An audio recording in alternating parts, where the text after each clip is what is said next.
بسم اللہ الرحمن الرحیم۔ ریاض الصالحین کی 57 نمبر حدیث، جس کے راوی مشہور صحابی ابو ہریرہ رضی اللہ عنہ کہتے ہیں کہ رسول اللہ صلی اللہ علیہ وسلم نے فرمایا: غازا نبی من الانبیاء، کہ نبیوں میں سے ایک نبی نے جہاد کیا، اور دوسری روایتوں میں جیسا کہ حاکم وغیرہ میں صراحت کے ساتھ ہے کہ یہ یوشع بن نون ہے، یوشع بن نون موسیٰ علیہ السلام کے صحابیوں میں سے، اور ان کے بعد پھر ان کو نبوت ملی۔ اور مسند احمد میں ایک روایت آتی بھی ہے کہ نبی صلی اللہ علیہ وسلم فرماتے ہیں: ان الشمس لم تحبس لبشر الا لیوشع بن نون،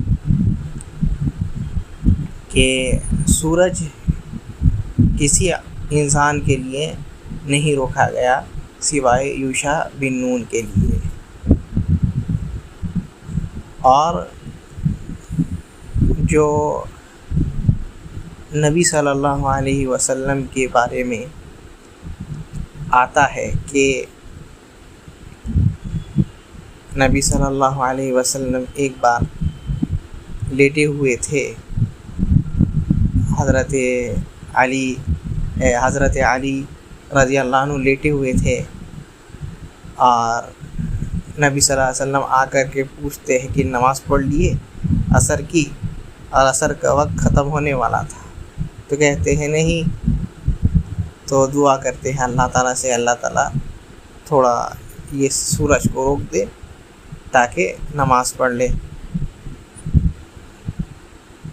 اور سورج کو روک دیا جاتا ہے یہاں تک کہ وہ نماز پڑھ لیتے ہیں۔ تو یہ روایت بھی آتی ہے، تو یہ روایت حافظ ابن حجر کہتے ہیں کہ حسن ہے، یعنی نبی صلی اللہ علیہ وسلم کا دعا کرنا کہ سورج کو روک دے، تو یہ روایت حسن ہے، یعنی شواہد کے تحت دوسری روایتوں کی وجہ سے یہ حسن بن جاتی ہے۔ اور جہاں تک بات ہے کہ اس روایت کی، جو نبی صلی اللہ علیہ وسلم خود فرماتے ہیں کہ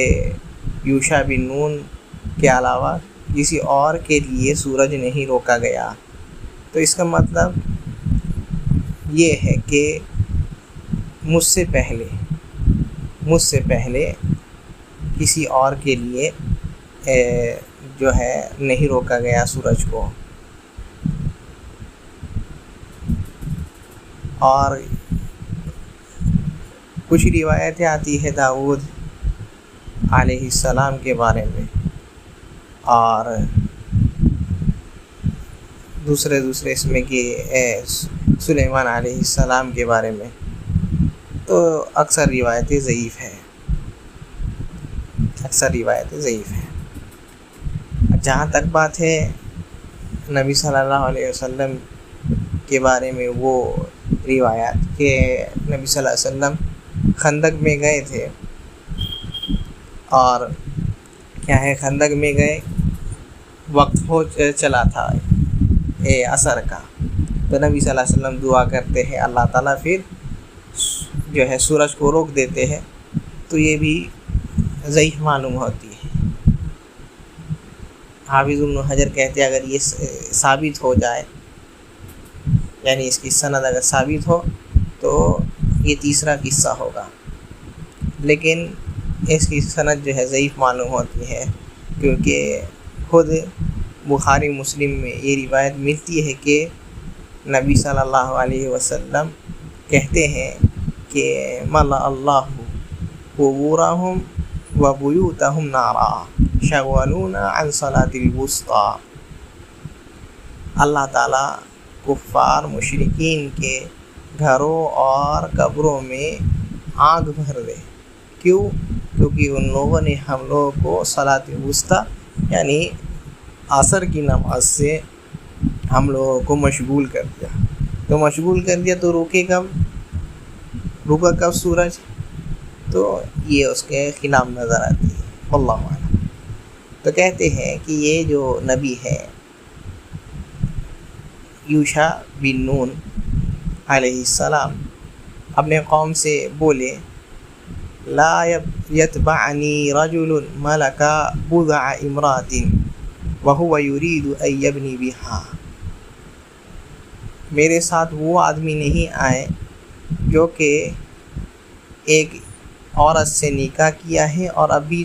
جو ہے اس کے پاس جانا چاہتا ہے، اس سے ملنے جانا چاہتا ہے، ملا نہیں ہے ابھی تک،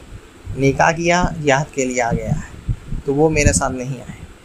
کیوں؟ دل اس کے ساتھ لگا رہا ہے کہ جلدی سے جائے اس کے پاس۔ ولما یبنی بہا، اور ابھی تک کیا ہے بنا نہیں کیا، یعنی ملاقات نہیں کیا ہے۔ ولا احد بنا بیوتا ولم يرفع سقوفها، اور وہ بھی نہیں آئے میرے ساتھ جو بندہ گھر بنایا ہو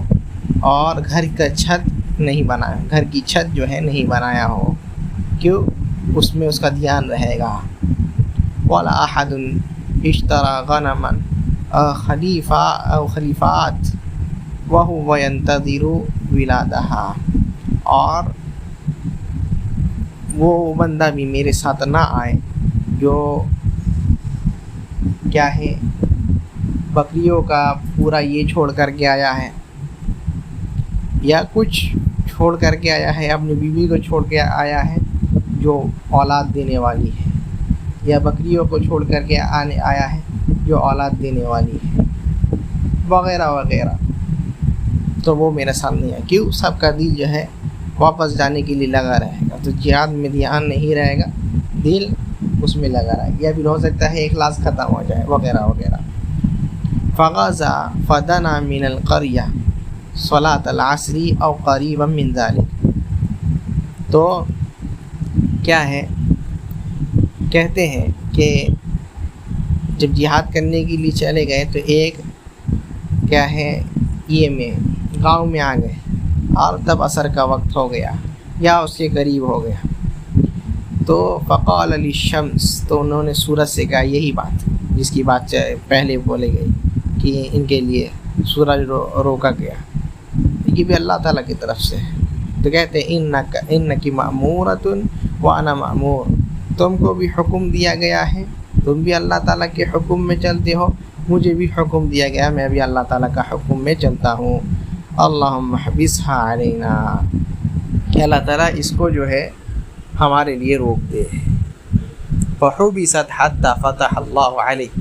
تو اس کو روک دیا جاتا ہے یہاں تک کہ وہ فتح پا جاتے ہیں۔ فجمع الغنائم، تو جتنے بھی غنیمت کے مال، یعنی جو جنگ کے بعد مال جمع ہوتا ہے اس کو جمع کیا جاتا ہے۔ فجاءت یعنی النار لتأکلها، تو پھر آسمان سے آگ آتی ہے اس کو کھانے کے لیے، یعنی پہلے میں یہی ہوتا تھا کہ آگ آ کر کے جلا دیتی تھی غنیمت کے مال کو، اور کسی کو نہیں ملتا تھا، لیکن ہم اس امت کے لیے یہ اللہ تعالیٰ فضل و کرم کیے کہ غنیمت کا مال حلال کر دیے۔ فلم تطعمها، تو کیا ہے اس کو کھائی نہیں، آگ آئی، آگ آ کر کے جلا دیتی تھی لیکن نہیں جلائی۔ فقال ان فیکم غلول، کیا ہے تم میں سے کوئی ایسے ہیں جو لوگ کیا ہے خیانت کیے ہیں، چوری کر لیے ہیں غنیمت کے مال سے۔ فلیبایعنی من کل قبیلۃ رجل، ہر قبیلے سے ایک آدمی میرے پاس آ کر کے بیعت کرے، یعنی پتہ لگانا ہے کہ کون یہ کیے ہیں، ٹھیک ہے؟ تو کیا کریں گے، ہر قبیلے سے ایک آدمی آ جائے، تھوڑی نہ کوئی بتانے والا کہ ہم یہ کیے ہیں، ہم چوری کیے، تو ویسے ہی کرتے ہیں سب۔ فلزقت ید رجل بیدہ، تو ایک قبیلے کا انسان جو سردار ہوتا ہے اس کا ہاتھ چپک جاتا ہے، تو ان کو کہتے ہیں فیکم الغلول، چوری کرنے والے، خیانت کرنے والے، یہ تم میں سے ہی ہے۔ فَلْيُبَايِعْنِي قَبِيلَتُكَ، تو اپنے قبیلے کے لوگ سے میری بیعت کرا، اپنے قبیلے کے لوگ سے میری بیعت کرا۔ فَلَزِقَتْ يَدُ رَجُلَيْنِ أَوْ ثَلَاثَةٍ بِيَدِهِ، تو جب اپنے قبیلے سے بیعت کرانے لگے تو 2 یا 3 کا، اور دوسری روایت میں ہے کہ 2 آدمیوں کا یہ جو ہے چپک گیا، ہاتھ چپک گیا۔ تو انہوں نے کہا فی قوم بولو، تم لوگوں نے خیانت کی ہے، تم لوگوں نے چوری کی ہے۔ فجاءوا برأس مثل رأس بقرة من الذهب فوضعوها، تو پھر وہ لوگ جا کر کے لے کر کے آتے ہیں سونا جو کہ ایک گائے کے سر کے برابر تھی، اتنا سونا۔ جب جمع کر دیے ان کو ایک جگہ رکھ دیے، فجاءت النار فأكلتها، تو پھر آگ آ کر کے اس کو کھا لیتی ہے۔ ثم احل اللہ لنا الغنائم، پھر نبی صلی اللہ علیہ وسلم کہتے ہیں تو اللہ تعالیٰ نے پھر ہم لوگوں کے لیے غنیمت کے مال کو حلال کر دیا۔ رأى ضعفنا وعجزنا فأحلها لنا، جب ہم لوگوں میں کمزوری دیکھی اور ہماری عاجزی دیکھی تو اللہ تعالیٰ نے غنیمت کے مال کو ہمارے لیے حلال کر دیا۔ تو یہ روایت یہاں اس کو لانے کا مطلب یہ تھا کہ جہاد بھی انسان کرنے جا رہا ہے تو اس میں بھی سچائی بہت ضروری ہے، اس میں اخلاص بھی ہو۔ پہلی چیز، جب جہاد کے لیے جا رہا ہے تو اس میں سچائی ہو، یعنی اس کے اندر اخلاص ہو۔ دوسری چیز، غنیمت کے مال کے بارے میں بھی اس کے اندر اخلاص ہو، یہ نہیں کہ چھپا لے، کچھ چیز ملے تو اپنا پاکٹ میں بھرے، نہیں۔ نبی صلی اللہ علیہ وسلم کے ایک خادم تھے، مدعام نام تھا ان کا، مدعام، تو نبی صلی اللہ علیہ وسلم کی سواری ٹھیک کر رہے تھے، یہاں تک کہ ایک تیر آ کر کے ان کو لگ گیا، اسی میں ان کا انتقال ہو گیا۔ تو صحابی لوگ کہتے ہیں اللہ کے رسول صلی اللہ علیہ وسلم، ہنی اللہ الشہادہ، کتنی اچھی بات ہے، اس کو شہادت مبارک ہو، شہادت اس کو مبارک ہو۔ تو نبی صلی اللہ علیہ وسلم کہتے ہیں کلا، کبھی نہیں، ان الشملۃ التي لتلتهب عليه نارا التي اخذتها يوم الخیبر، سبحان اللہ، کہتے ہیں کبھی نہیں، کبھی نہیں، اس نے جو کیا ہے خیبر کے دن میں کیا کیا تھا، خیبر کے دن میں ایک چادر غنیمت کے مال سے چرا لیا تھا، یعنی غنیمت کا مال ابھی تقسیم بھی نہیں ہوا اور اس نے چادر وہ چرا لیا، تو اس کو جہنم میں گیا ہے یہ بندہ، اور اس کو جہنم میں وہی چادر جو ہے جلا کر کے اس کے اوپر ڈالا جا رہا ہے، سبحان اللہ۔ تو اس میں بھی سچا ہونا، صدق یہاں بھی ضروری ہے، صدق یہاں بھی جو ہے بالکل ضروری ہے، یہاں بھی سچائی ہونا، انسان کیا ہے خیانت نہیں کرے، چوری نہیں کرے، یہی ہے، واللہ اعلم۔